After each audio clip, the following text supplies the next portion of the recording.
Que Dieu nous bénisse. Il est digne de louange. Il est digne d'être exalté. Nous avons chanté en son honneur avec joie, car nous savons ce qu'il a fait pour nous. Nous croyons que ses paroles sont les véritables. Les cieux et la terre passeront, les paroles de Dieu ne passeront point. Il viendra certainement prendre son église. C'est pourquoi nous ne voulons pas reculer. Quand il viendra, qu'il n'y ait aucun de nous qui va rater ce jour-là. Si Dieu permet que la mort vous arrive, heureux ceux qui meurent en Jésus-Christ. Car lorsque le Seigneur Jésus-Christ viendra, ceux qui sont morts en Christ ressusciteront premièrement. Et nous qui resterons vivants, nous serons transformés. Et ensemble, nous serons enlevés dans les airs avec le Seigneur.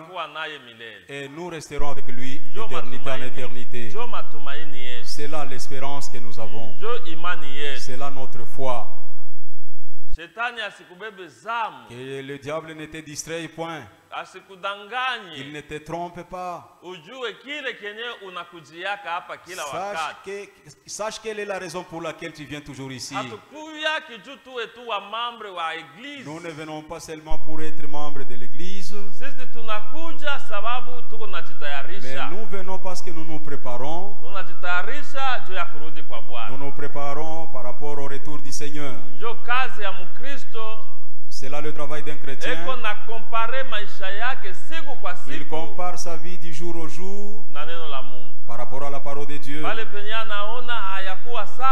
où il trouve qu'il n'est pas encore juste, il se met à genoux. S'il faut gêner, il va gêner pour que Dieu l'assiste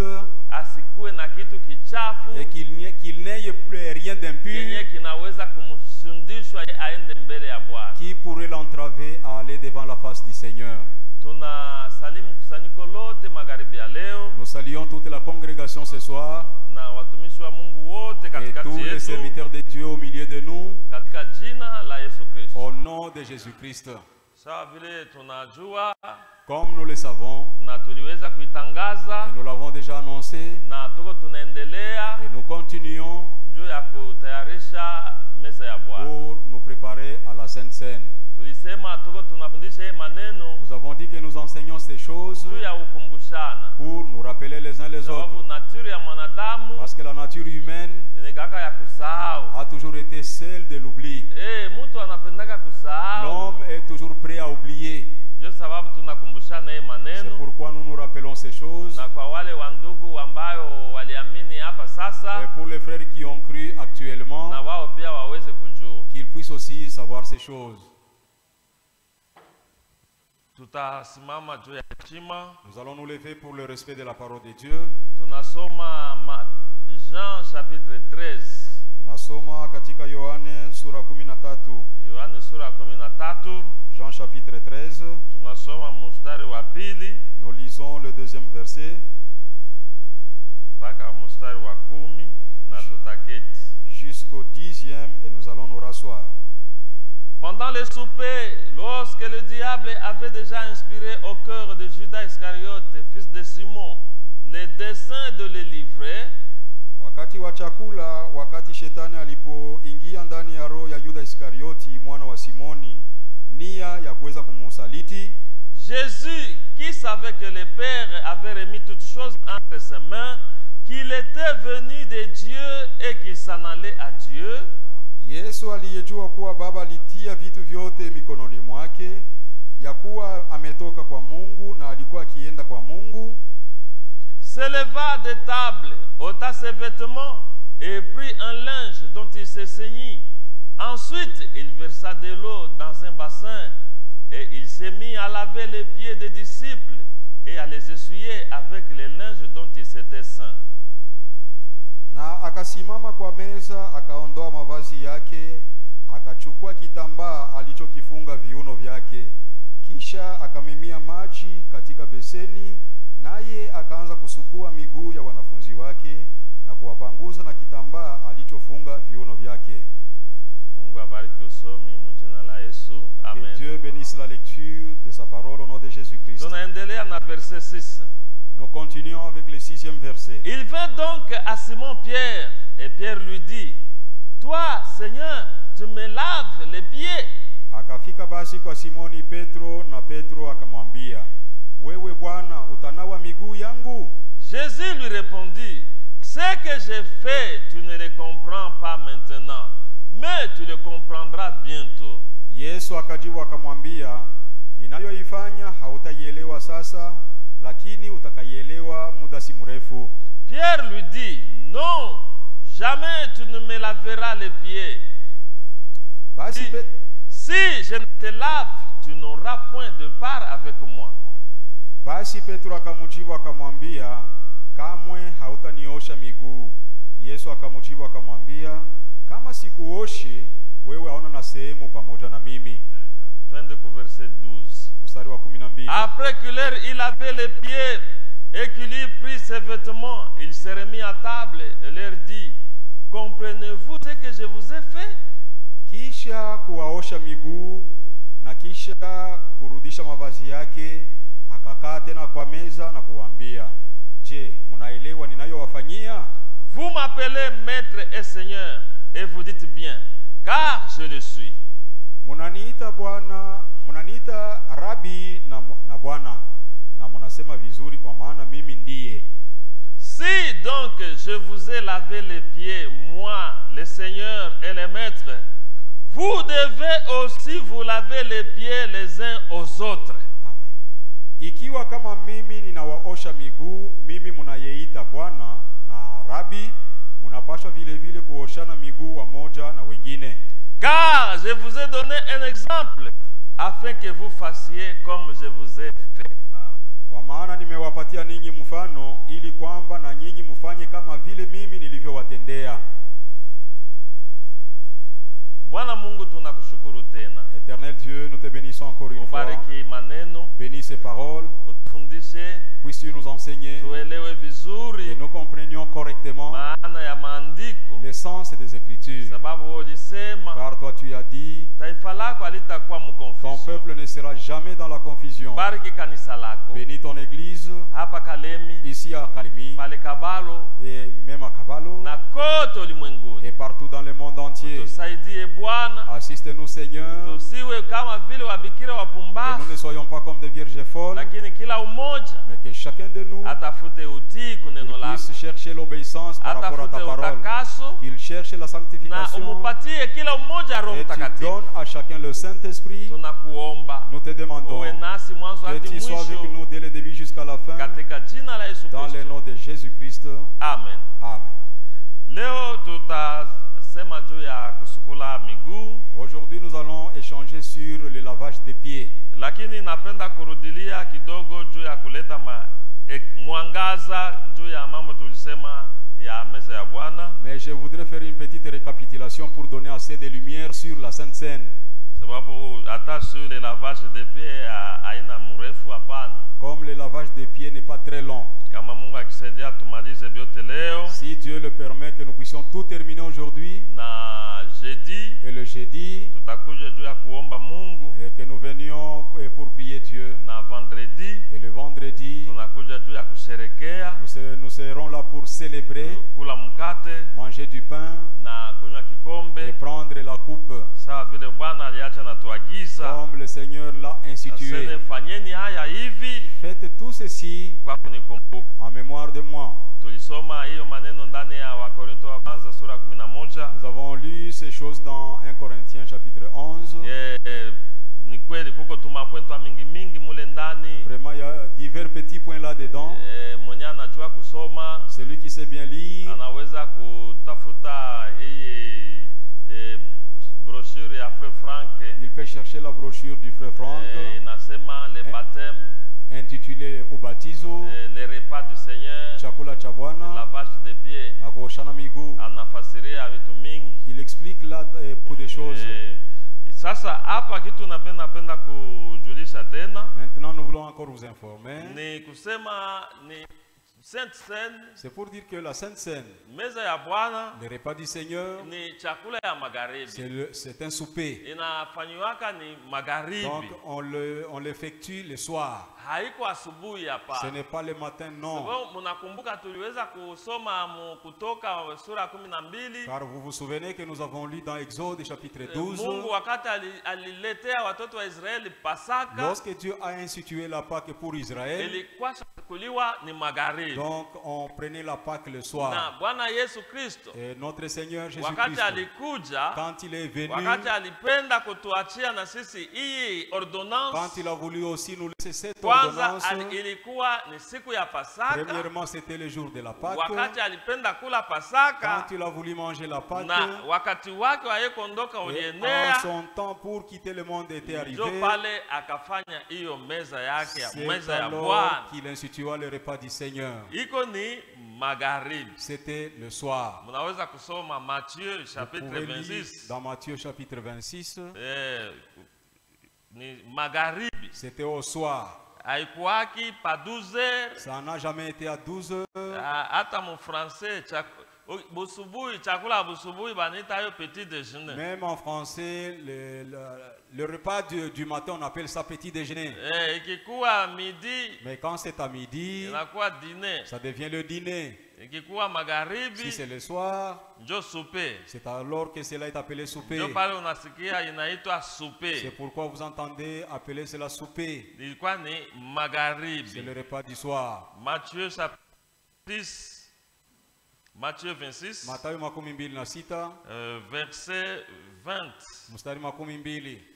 Le soir étant venu, jioni ilipofika, kwanza ukianza hata ku 17, même quand vous commencez à 17, utaelewa, vous comprendrez. Mais tunashuka tu ku 20, mais nous descendons directement. Le soir étant venu, magharibi ilipofika, il s'est mis à table avec les 12. Akakaa mezani pamoja na 12. Et pendant qu'il mangeait, wakati walipokuwa wakikula, il dit, akasema, je vous le dis en vérité, ninawaambia kweli, l'un de vous me livrera. Mmoja wenu atanisaliti. Ils furent profondément attristés. Wakahuzunishwa sana. Et chacun s'est mis à lui dire, na kila mmoja akaanza kumwambia, et c'est moi, Seigneur. Bwana, je, ni mie? Il répondit, akajibu, celui qui a mis avec moi la main dans le plat, aliyetia mkono wake pamoja nami katika sinia, c'est celui qui me livrera. Ndiye atakayenisaliti. Verset 26. Mstari 26. Pendant qu'il mangeait, wakati walipokuwa wakikula, Jésus prit du pain. Yesu akatoa mkate, et après avoir rendu grâce, kisha kushukuru, il le rompit, akauvunja, et le donna aux 12 disciples, akawapatia wanafunzi, en disant, akisema, prenez, twaeni, mangez, kuleni, ceci est mon corps. hii ni mwili wangu. Il prit ensuite une coupe, akakamata baada ya hiyo tena kikombe, après avoir rendu grâce, na kisha yeye kushukuru, il la leur donna en disant, ile kikombe akisema, buvez-en tous, kunyweni basi nyinyi car yote, ceci est mon sang, kwa maana hii ni damu yangu, le sang de l'alliance, damu ya agano, qui est répandu pour plusieurs, inayomwangika kwa ajili ya wengi, pour la rémission des péchés. Kwa ajili ya msamaha wa dhambi. Je vous le dis, ninawaambia, je ne boirai plus désormais de ces fruits de la vigne, sitakunywa tena kamwe kwa matunda ya jusqu'à ce que j'en boirai de nouveau, mpaka wakati nitakapokunywa upya tena avec vous dans le royaume de mon Père. Katika ufalme wa baba yangu. Amen. Amen. Ilikuwa ni magharibi. C'était le soir. Hata ukienda ku Mark chapitre 14 verset 17. Même quand vous allez dans Marc 14 17, inasema vile. Il est dit de la même façon. Maintenant magharibi inaanza saa gani? Maintenant le soir commence vers quelle heure? Na misukuma mwende mu dictionnaire. Je vous envoie au dictionnaire. Mwewe kwa na Android. Vous qui avez des Android, mwende ku Google. Allez consulter le Google. Andike tout soir. Andike tout soir. Itakuelezea inaanza saa gani. Et on te dira à quel moment le soir commence. Sababu pourquoi tunasema hii? Parce que quand kila mtu aelewe. C'est pour que chacun comprenne. Si tunasema hapa ilikuwa ni magharibi. Nous disons ici que c'était le soir. Hapa sasa tunakuwa 17h moins 10 minutes. Nous sommes maintenant à 17h moins 10. Iko magharibi aina magharibi? Est-ce que c'est le soir ou ce n'est pas le soir? Munijibie, iko magharibi aina magharibi? C'est le soir ou bien ce n'est pas le soir?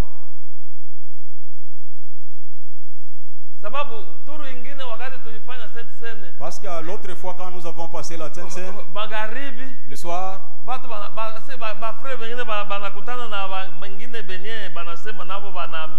les frères ont rencontré aussi les prétendus croyants. Vous passez la Sainte Seine le soir. Voilà là l'écriture qui a déjà dit. Lorsqu'il s'est mis à table, il s'est mis à manger. C'était le soir, mon frère. Ça, il faut faire la parler. Wakati ukienda mu 1 Corinthiens chapitre 11 verset 23. Quand vous allez dans 1 Corinthiens chapitre 11 verset 23. Pale Paul eko anasema. Là Paul dit ceci. Aseme, c'est l'écriture qu'on était en train de lire toutes les deux, toute la semaine. Car j'ai reçu du Seigneur ce que je vous ai enseigné. Kwa maana nilipokea kutoka kwa Bwana yote niliyowafundisha. C'est que le Seigneur Jésus, ile ambayo Bwana Yesu, dans la nuit où il fut livré, katika usiku ule alipotolewa, il prit du pain, akatoa mkate. La Bible ne peut pas se contredire. Alléluia. Amen. Bwana alikuwa livré la nuit. Et le Seigneur a été livré la nuit. Sababu ni mambo ilianza tangia magharibi. Car c'est un problème qui a commencé dès le soir. Na wanafunzi. Le soir il s'est mis avec ses disciples. Akakula chakula. Il a passé le repas du Seigneur. Akafanya Sainte Seine. Il a fait la Sainte Seine. Akabambia tutoke. Il leur a dit quittons d'ici. Celui qui bakaenda mpaka ku Gethsemane. Ils sont allés jusqu'à Gethsemane. Kwanza pale Judas hakuwa tena nabo sasa wanaenda ku Gethsemane. À ce moment-là, il n'était plus avec eux quand ils sont partis à Gethsemane. Selon les écritures, pendant qu'ils mangeaient, Jésus a dit, nous venons de le lire, et l'un de vous me livrera. Il s'est posé la question, Seigneur, est-ce moi? Seigneur, est-ce moi? C'est lui avec qui nous tremperons la main dans l'assiette. Et dans d'autres écritures, mon ami, ce que tu veux faire, faites-le. Parce que son heure était déjà venue pour être crucifié. Judas s'en est allé. Il est allé faire des coopérations, des commissions avec les anciens du peuple. Et comme on avait coopéré avec lui, c'est alors qu'il les suiva à Gethsemane. C'était déjà dans le préquis. Mais repas Bwana alikula, c'était le soir. Toute la nuit là, il a souffert. C'est ce que Paul écrit. Maintenant, la nuit pendant laquelle le Seigneur a souffert, il a fallu que... Ce n'est pas qu'il souffrait pendant la nuit et il a pris du pain. Il a commencé par le repas du Seigneur et jusqu'à ce qu'ils sont allés à Gethsemane. Et comme ils sont venus l'arrêter, et toute la nuit comme ils l'ont maltraité, jusqu'à ce qu'il a été crucifié. Amen. Quand j'étais dans mon bureau, je me suis dit, je me sens fier. Amen.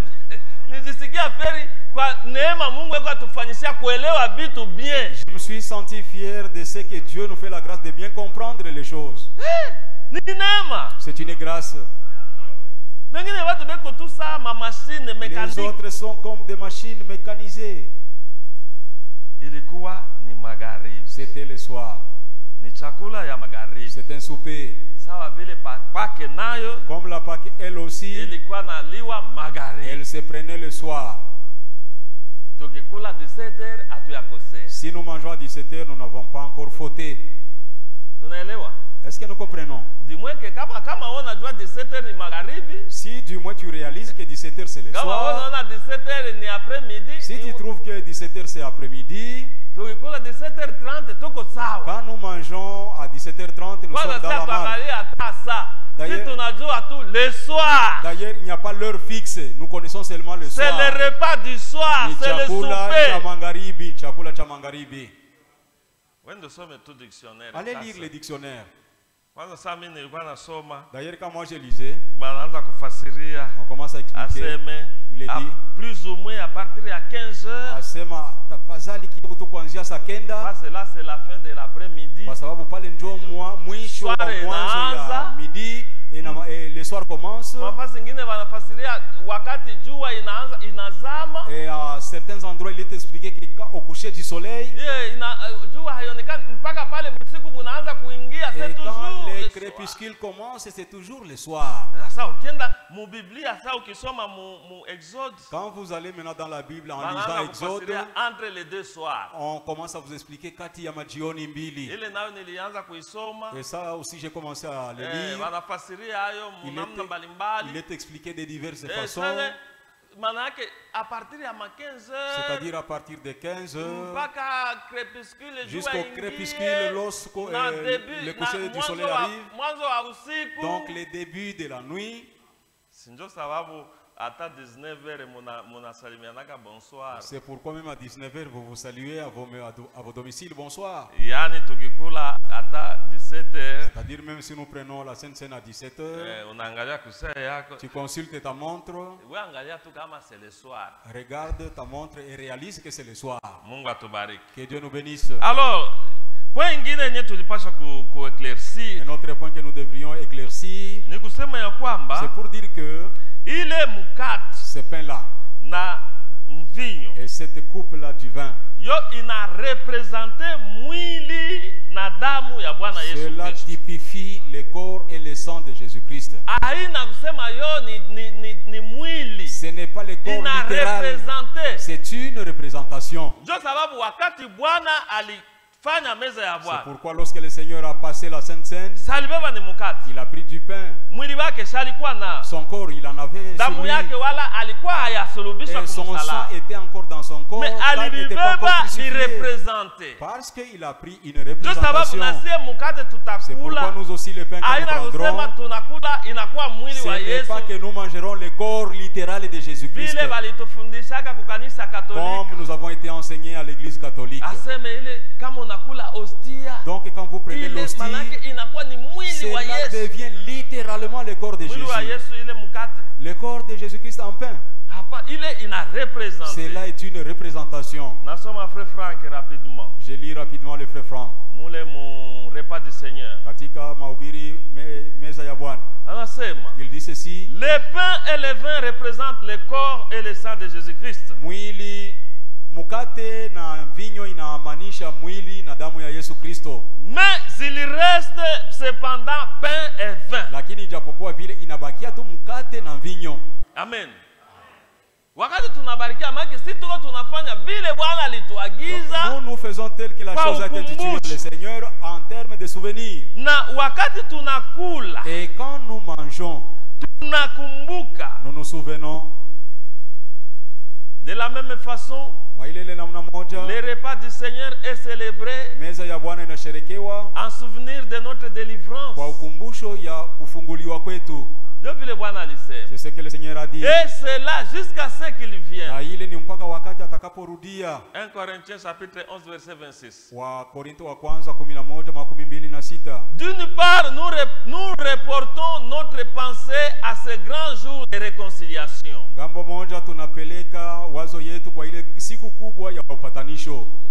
Et d'autre part, nous regardons à ce jour glorieux en lequel tous les rachetés célébreront le repas du Seigneur avec notre Sauveur dans sa gloire.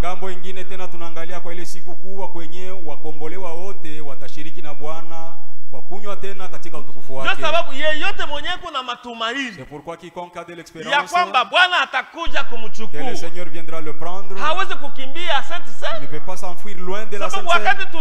Car lorsque nous célébrons la Sainte Seine,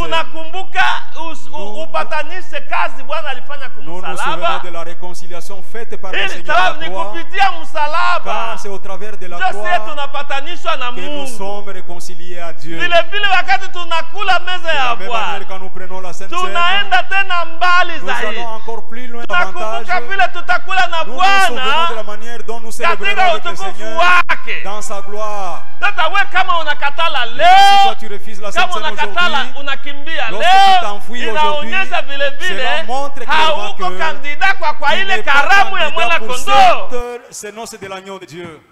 Alléluia. Amen. Est-ce que nous comprenons bien? Non, frère, j'ai pris le corps littéral de Jésus. Non, c'est du pain. Nous le prenons avec tout respect, tout en nous souvenant de l'œuvre faite par le Seigneur à la croix.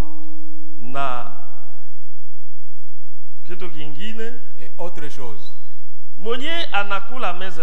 celui qui prend la Sainte Seine, il doit être prêt. Il doit être prêt dans son cœur. C'est pourquoi nous avons dit que ça ne doit pas être une affaire des étrangers. Un étranger ne prenait pas la Pâque. C'est comme cela. Et toi, si ta vie n'est pas conforme à la parole de Dieu, ne mange pas. Amen. Amen. Je suis clair, non? Ne viens pas ici pour le mouvement. C'est pourquoi les Écritures disent quiconque avant de venir, qu'il s'examine d'abord. Et chacun s'éprouve soi-même. Est-ce que ma vie est-elle correcte par rapport à la parole de Dieu? Il ne faut pas t'en aller en vaik-vaik.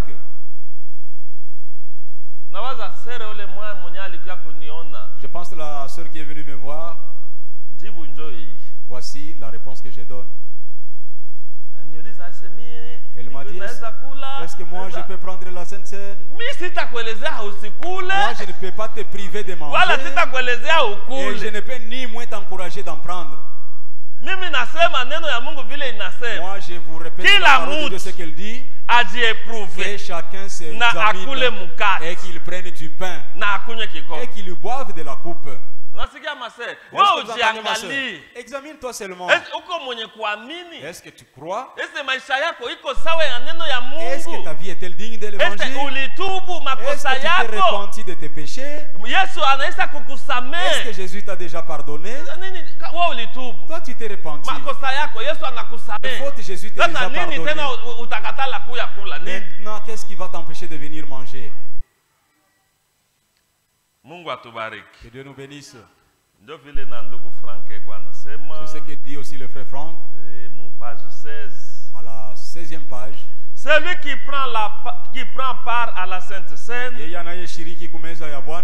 être prêt intérieurement à faire la volonté de Dieu qui nous est montrée dans sa parole. Amen. Unaonyesha sema nakubali nitatembea na Kristo. Mungu nisaidie niishi neno lako. Na pale utasema, et quand tu diras, comme le Seigneur lui-même l'a dit, chakula yangu, ma nourriture, ni kufanya mapenzi ya c'est de faire la volonté de celui qui m'a envoyé. Et toi tu diras, que moi aussi je dis, et toi aussi tu dis, et que tout un chacun de nous le dise, ma nourriture est de faire la volonté de celui qui m'a sauvé. Amen. Vous voyez que ce sont de bonnes choses. Il y a de meilleures choses. Est-ce que vous connaissez comment le péché tourmente l'homme? Le péché, tu ne peux pas faire de l'amitié avec du péché. Tu ne peux pas lier des affinités avec le péché. Le péché tue. Et le salaire du péché, c'est la mort. C'est pourquoi le Saint-Esprit ici, lui comme il est le tailleur, celui qui circoncis, quand il commence à circoncire, quand il coupe le péché dans ton cœur, quand il coupe les racines du péché, toi ne te fâche pas. Il est haïpite kabisa. Oui, toi ne te fâche pas. Oui, usikasirike. Ne te fâche pas. Ni Mungu anakupenda. C'est Dieu qui t'aime.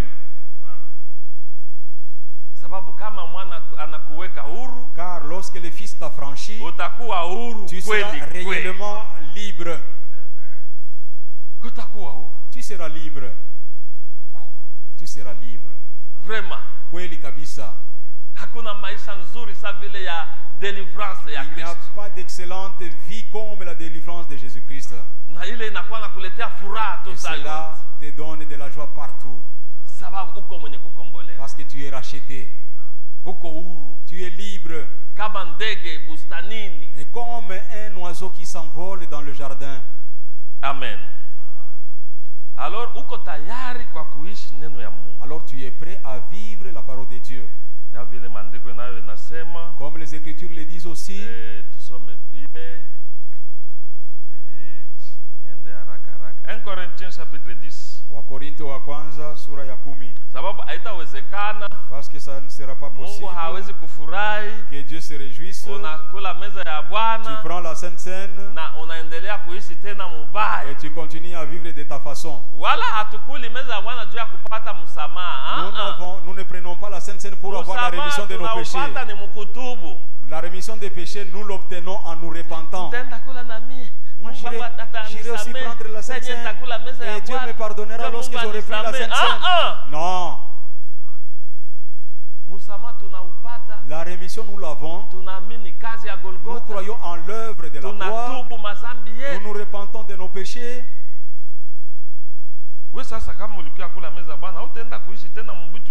Si tu es venu prendre la Sainte Seine, tu ne rentreras plus vivre dans des souillures. Verset 16 na 17. La coupe de bénédiction que nous bénissons n'est-elle pas la communion au sang de Christ?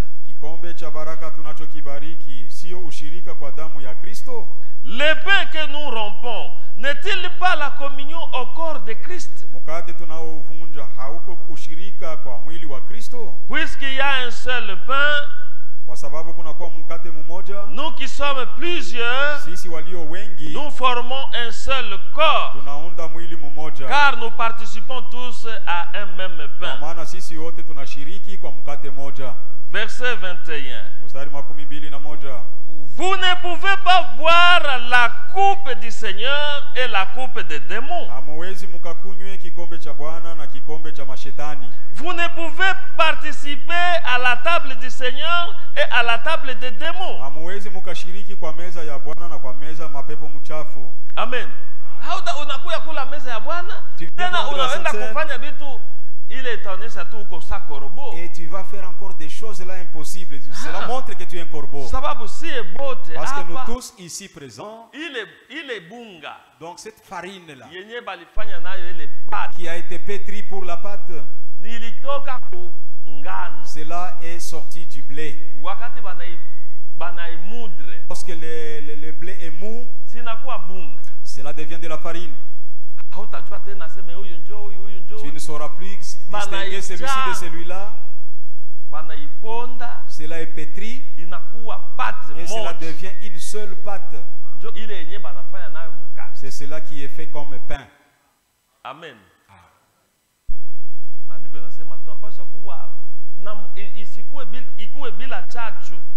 La Bible nous recommande de faire cela sans levain. Que le pain soit sans levain.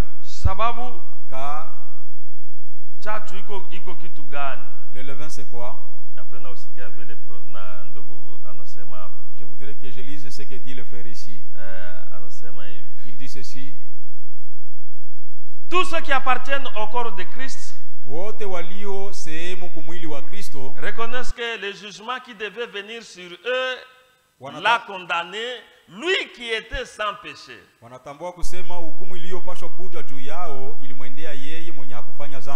Ils se pardonnent entièrement les uns aux autres, comme Dieu leur a pardonné en Christ.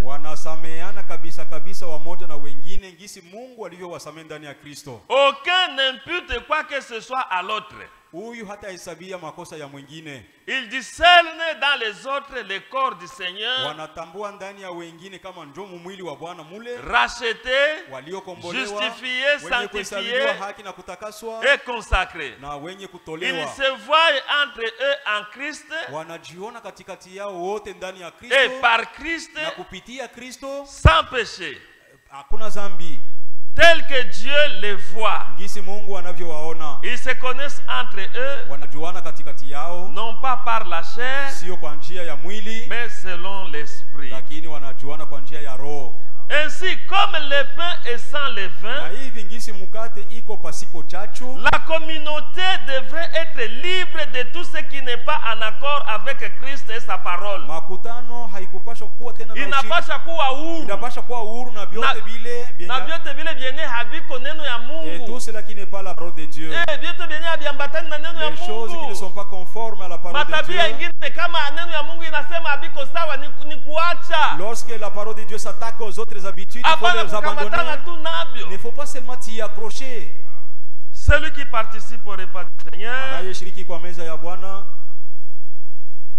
témoigne devant Dieu anashuhudia mbele ya Mungu et devant les hommes na mbele ya watu avoir passé de la vieille vie de malice ametoka kwa ile maisha ya zamani ya ujanja et de méchanceté na ya uovu à une nouvelle vie kwa maisha mapya de sincérité, ya moyo wa kunyoloka, de vérité. ya ukweli. Cela doit être réellement accompli na ile inapaswa kutimizwa kabisa kabisa et être confirmé na kuhakikishwa par une vie correspondante. kupitia maisha yenye kuambatana na ile. Les mots seuls ne suffisent pas. Maneno tu ya kukinywa peke yayo haitoshi. Il faut qu'il en soit réellement ainsi. Inapaswa kabisa kabisa iwe hivi. Inapaswa ikuwe vile. Il faut que cela soit ainsi. Ndio pale maandiko inasema, c'est pourquoi l'écriture dit, mwambiane ukweli. Dites-vous la vérité. Hapana kusema kuambiana uongo. Il ne faut pas vous mentir les uns les autres. Ndio frère. Oui mon frère. Kati yetu hapana kuwa na uongo. Il ne faut pas avoir du mensonge parmi nous. Kwanza hiki. Donne-moi d'abord ceci. Je ferai ceci. Njoo kuendelelele. Tu t'en vas pour de bon. Kwanza hivi. Fais-moi d'abord ceci. Non. Kusema ukweli katikati yetu. Il faut dire la vérité entre nous. Usharati wala usitajwe. Que l'adultère ne soit même pas nommé parmi nous. Amen. Sababu tuko taifa, tuko naenda. Parce que nous sommes un peuple qui sommes dans la marche. Au ciel, rien d'impur n'y entrera. Parfois, vous regardez à nos jeunes filles, vraiment ça laisse à désirer. Et elles ne comprennent rien. Nous avons déjà beaucoup parlé ici. Un jeune homme qui porte un pantalon comme s'il a fait caca là-bas, et il vient de te tromper, toi la sœur qui est là assise. C'est-à-dire il y a quelque chose qui cloche. Que Dieu nous bénisse. Na 1 Corinthiens chapitre 5 1 Corinthiens chapitre 5, nous allons parler brièvement là-bas. Verset 8. Célébrons donc la fête, non avec du vieux levain, non avec un levain de malice et de méchanceté, non avec mais avec les pains sans levain, de la pureté et de la vérité. C'est-à-dire c'est-à-dire quand nous réalisons la Pâque, cette pâte-là, nous pouvons en fabriquer de pain.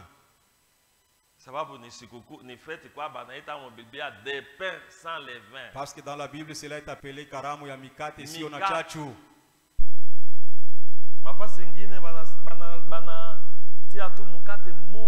Dans d'autres endroits, on n'amène qu'un seul pain.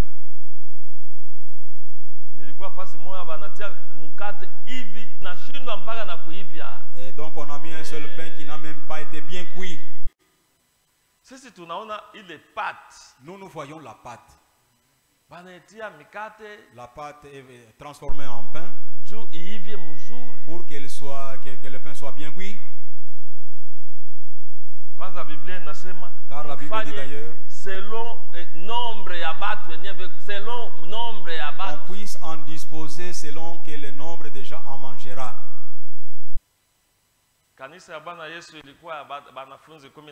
L'église du Seigneur était constituée de 12 apôtres.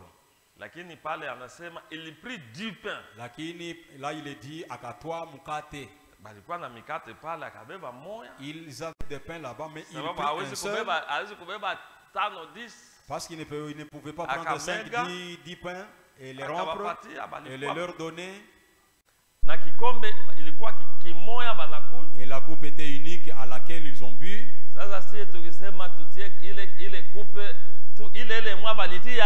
Et si nous prenons une seule coupe dans laquelle déverser, celle-là va s'arrêter à un certain niveau. Mais nous y ajoutons,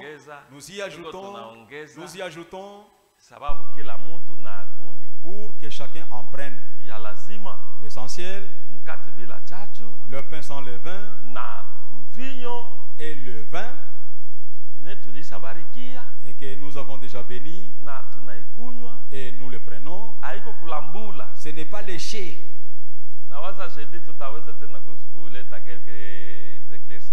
Je pense que le jeudi nous apporterons encore quelques éclaircissements.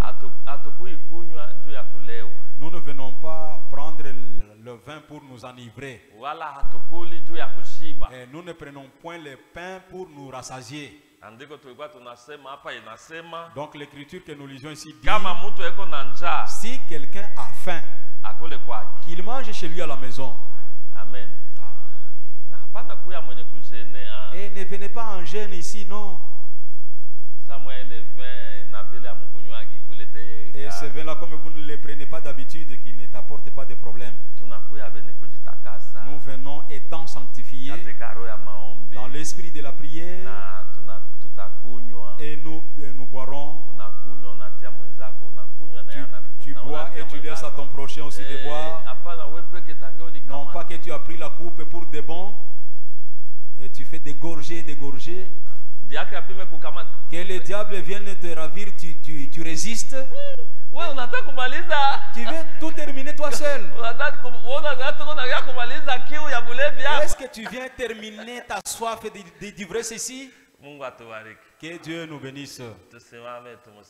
Lèvons-nous pour louer notre Dieu. Jeudi, pendant 10 minutes et 15 minutes. Nous parlerons pendant 10 à 15 minutes lavage des pieds. Pour le lavage des pieds. Pour ceux qui ne le savent pas, parce que nous tous nous connaissons déjà. Nous parlerons un tout petit peu seulement pour avoir du temps. Même 30 minutes de la prière. Et après quoi, nous serons prêts. Gloire, gloire, alléluia, alléluia, gloire, gloire, alléluia, gloire, gloire, alléluia, alléluia, et pour Jésus. Prions Dieu tous ensemble. Seigneur. Mungu Baba yetu tunakushukuru. Dieu notre Père, nous te disons merci. Tunasema asante. Nous te sommes reconnaissants. Juu ya mapendo yako. Pour ton amour. Ilikupendeza. Il t'a plu. Umuite ndugu. Que tu appelles les frères. Umuite dada. Que tu appelles la sœur. Kumujulisha neema yako. Savoir ta volonté. Na sisi hatukufanya kitu. Et nous n'avons rien fait. Lakini ni mapendo ya Golgotha. Mais c'est seulement par l'amour de Golgotha. Na njo kwa maana. Voilà pourquoi. Mioyo yetu inainama mbele yako. Nos cœurs s'inclinent devant toi. Juu ya kukulilia wewe muweza yote. Pour t'implorer toi, le Dieu tout-puissant. Ulisema pasipo wewe hatutaweza. Tu as dit que sans toi nous ne pouvons rien. Vunja moyo wa dada yangu. Brise le cœur de la sœur. Vunja moyo wa ndugu yangu. Brise le cœur de mon frère. Sisi sote Bwana. Et tous ici. Tukumbuke kazi ulifanya kwa Golgotha. Nous rappelions des lèvres de la croix. Na manafsi zetu. Et que nos âmes zipate kukupendeza te plaisent.